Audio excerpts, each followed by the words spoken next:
Welcome back to Max 3 Picks. Let's get it, baby. Hope you guys out there cashing them and smashing them, man. Listen, man, last week, terrible. Max 3 Picks, man. I don't think we ever went 0 out of 3 in Max 3 Picks since I've been doing this for about 2-3 years now. I don't think I ever went 0 out of 3. But last week, my picks, every one of them busted. If you guys followed me in my picks, let me send my sincere apology for giving you those bad picks. A couple of the picks we just got bad beats on, but man, what a tough week in the divisional round. But the good thing for us is we got the conference championship weekend this weekend, and then we got the Super Bowl 2 weeks after that. So we still got time to cash these tickets. And let's get straight to it, baby. Let's get straight to my recap where we went wrong in our divisional round picks. Let's get straight to it.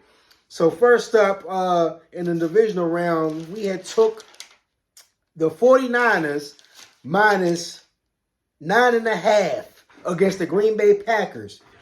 Man, let me tell you something. Green Bay came to play, man. I'm talking about from the first quarter to the fourth quarter. Green Bay came to play. Anybody who got Green Bay plus 10 or plus 9.5, man, that was a wonderful pick. I was not reading the board clearly, but I don't feel too bad because a lot of professionals and a lot of other bettors thought the same thing. They didn't think Green Bay had enough juice to go up there after beating the Cowboys the way they did. But, man, they showed toughness and they showed resilience. Listen, yes, the 49ers did squeak the game out at the end, but I'm talking about the very end. It took a Brock Purdy running for about 10-plus yards to get close to the goal line, and then you know what happens after that. Christian McCaffrey punches it in for the tub. And then, unfortunately, Green Bay was, about 30 seconds left in the fourth quarter, just basically throwing Hail Marys trying to get something to happen. But what really did Green Bay in was their kicker, who's been shaky all season. I think he missed a 40, I think it was a 40 or a 41-yard kick. Anyway, he missed that. That really done him in because that would have put Green Bay up by 7 instead of 3. And if it was worst case scenario, the game would have went to overtime. But nevertheless, we took the L there. For those who took the 10, hey, congrats. Tip my hat off to you. Now, this one right here is a real heartbreaker. We had took the Buccaneers, plus 6.5 versus the Lions. Now, this game was pretty much going back and forth. Detroit came out hot, but then Baker Mayfield, Mike Evans, and the Buccaneers, they started to heat up as well. They came back. This what done us in. And this, I'm going to blame this on coaching, man. Todd Bowles, what are you doing? So you scored a touchdown and had the opportunity to bring your team to within 7 points. All you have to do is kick the extra point and you're only down by a touchdown with a whole fourth quarter left of football to play. No, you want to get cute and try to go for 2, missed the 2, so that essentially busted the game right there. But I'm hot about that, but this is what I'm really hot about. And this is just terrible coaching, man. When you coach this bad, you got to be fined for something like this, I swear. I want to say about 45 seconds left in the fourth quarter. Tampa Bay has 2 timeouts left. It's 4th and 12. What do they do? They don't call a timeout to stop the clock to give Baker and the offense an opportunity to maybe get a Hail Mary and take the game to overtime. No, Todd Bowles lets the Detroit offense kneel down and run the clock out, man. I don't know what was going on there, but this is the stuff when people, like myself included, when we say, man, this stuff is like WWE, man, this is the type of stuff I'm talking about. All this stuff, or when I like to say Vegas made the phone call. When I say that, means someone made the phone call basically saying whoever was on the Buccaneers side, don't let that ticket cash. This is why we think like this, because when you see stuff like this, no coach in their right mind would, and especially in the championship game, in the playoffs like this, would have not, I don't care if it was 5 seconds left, they would have used that timeout to give their shot one more Hail Mary to throw the ball down the field. Even if they probably didn't have a chance to get it, they still to use that timeout. So that's just bad coaching all around. But we took the L there. And then finally, I had took the Bills money line against the Chiefs. And Bills played a great game all the way up to the end. But again, the kicker did them in, missed a 40-plus yard field goal. And that was the end of it. Bills never got the ball back. I mean, I can't really say anything. The defense, they did what they could. They held up just enough. But Their defense was pretty much beat up going into that game. They was on second and third string guys going into that defense. Josh Allen played great. I mean, other than the pass that he missed digs on that probably could have sealed the game. You know, Bills, man, they just got a curse on them. They can't get over the hump. I don't know what it is, especially when they play this Chiefs team. But, hey, we took the L there. Final score in that game, 27-24. Bad week, but guess what? One thing about when you're a gambler, especially when you do this on a weekly basis, that I say, you got to keep fighting. I don't have a loser's mentality. You cannot have a scared loser's mentality, because you know why? The moment you say, oh, I'm going to chill, man, I lost. And that's the moment you're going to miss out on your big hit. So you got to keep pushing through the motions, baby. Let's get it. So let's get straight into my conference championship round picks. And you guys know what time it is. Let's get straight to it. All right, man. Now, before I get to it, real quick, now I see there's a lot of conspiracies, a lot of chatter, especially during it's just one game. You know, they're not even focused on the other game. One game, there's a lot of conspiracies. Listen, man, when you want to talk about this conspiracies and thinking outside the box, I'm the man to go to for that. Trust me. But let's not get caught up in these conspiracies here. Listen, let's don't overthink the room, okay? So when you guys making your pick, it's simpler than you think. Let's always remember that. Sometimes when you're overthinking it, the hard pick is the easy pick, and the easy pick is the hard pick. You get it? Let's get straight to these picks, baby.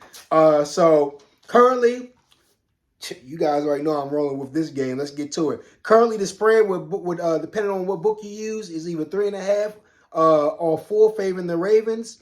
I'll be taking the Ravens a couple of ways.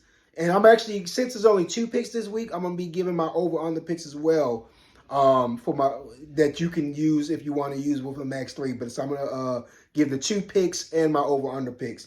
But I'm taking the Ravens money line, and I'm also taking the Ravens on a single ticket, 2 single tickets, 1 money line, and then 1 ticket minus 3.5 on the Ravens. And I also like the under 44.5 in this game. Listen, guys, Baltimore Ravens fans, stand up. It's time.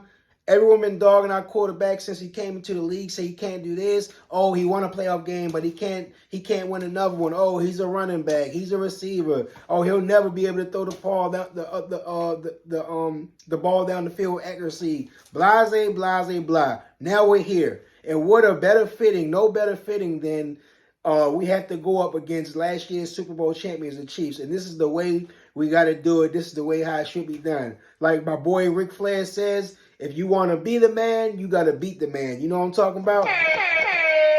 So, Baltimore, I got a great feeling about this game.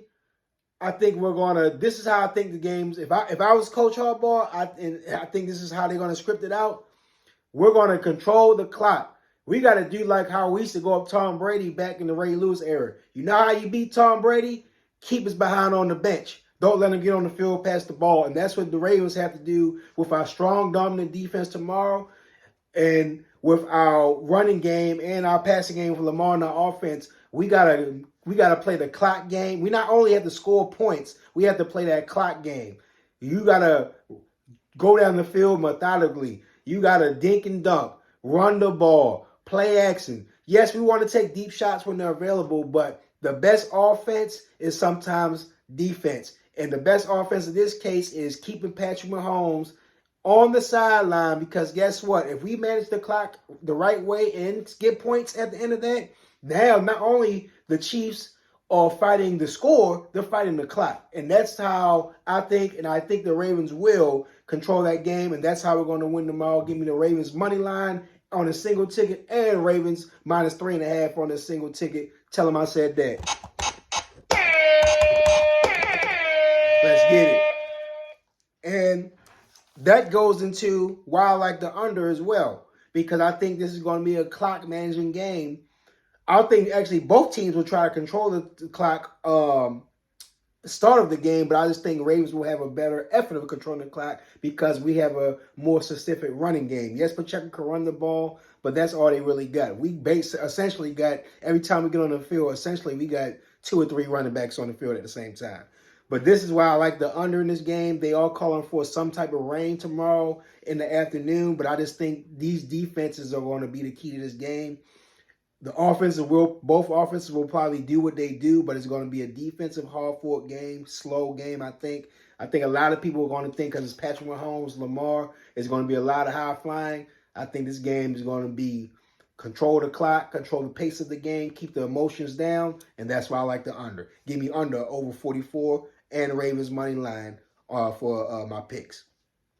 The next game. Now listen, everyone's been hating on Jared Goff, man, and you can't hate on him no more. You can't hate on him no more, man. He's an underdog, man. He's an underdog, even though, yes, Detroit had the history. They won the home playoff game, and then they go into the conference championship game. I had read a stat that Detroit, since 1996 or something like that, they have like a 13-game losing streak when against the 49ers. They haven't beat the 49ers in like 13 years, something like that. I don't know the exact years, but it's something to that nature. Well, I'm not saying Detroit will win here, but I'm saying I'm taking this plus 7.5 because I think Detroit's going to go up there just like Green Bay did and ball out. I think this game's going to be closer than a lot of people think. A lot of people think this game is going to be a blowout. I don't think so. I think Detroit's going to be with them every step of the way. I just can't forget about this 49ers team. I know they're so dominant with Debo, Kittle, Christian McCaffrey, all the offensive weapons Kyle Shanahan has, but I just can't forget. Let me just name a few teams that beat them this year when they got exposed on defense on the back end and on the front end, and when Brock Purdy had played terrible. Let's just go over these games real quick. Most recently, Green Bay went up there and exposed them. And let's not forget the Vikings exposed them. Oh, yeah, and who else exposed them? Them boys went up there and shut them down. Bengals beat them, exposed them in the home turf. The Browns beat them on the road. I just can't forget it. I can't forget those games they got exposed, man. So, yes, I know Brock Purdy, he plays good. But listen, the lights could be too bright for this guy, man. Let's not forget, he never really played in the championship game. He played last year, but he got knocked out because he got hurt. Remember, he got hurt last year, so he never actually played a whole game. Jared Goff was actually the quarterback with the experience here. He actually the quarterback that went deep in the playoff run, took his team, the Rams at the time, to the Super Bowl. And yes, say what you want to say about, Sean McVay was, dialing the plays up, but guess what? He still had to go out there and throw the ball and call the plays in the huddle. So, he's not no idiot out there who doesn't know how to quarterback. Brock Purdy, just like last week, it looks like he was the deer in headlights, especially as soon as Debo went out. He looked like, man, without Debo, he don't know how to act. So, in this particular game, I like plus 7.5 with the Lions.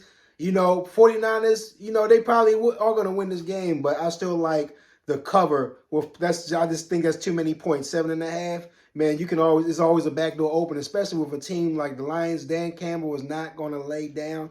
His team has that same identity. They're not going to stop. So I definitely like that. And speaking of a back and forth game, that's what brings me to, I like the over in this game as well. I think this game is going to be a back and forth. I do like over 52.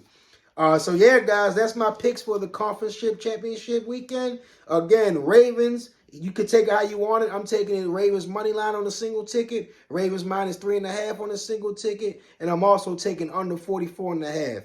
And then for the Lions 49ers, I'm taking Lions plus 7.5 on a single ticket, and I'm taking over 52 on a single ticket. I will parlay the Ravens money line and the Lions plus 7.5 together. That's the only parlay I'm going to do. But other than that, that's how I'm going to play my tickets this week, guys. Listen, guys, I hope you guys enjoy your weekend.